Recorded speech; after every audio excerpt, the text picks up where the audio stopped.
Welcome to Burlap Teachers. Enjoy the video. You begin by making sure both files are saved and reachable. This avoids broken links later. Next, decide whether you need a live link or a static copy. Live links update automatically, static copies do not. Once decided, open the destination workbook and select the exact cell where data will land.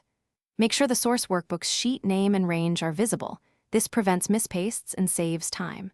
Ready the cursor, you're about to pull data in. Now perform the import. For robust, repeatable work use data, get data from file from workbook.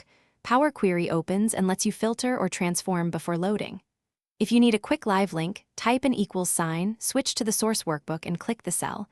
Excel inserts a cross workbook formula, then press enter. Once done, expand the query or drag the formula to fill rows. Make sure column types match. Mismatched types cause errors during load, so set types in Query Editor if needed. Finish by testing the connection. Save, close, and reopen the destination workbook to verify links or queries reattach. Enable content when Excel prompts.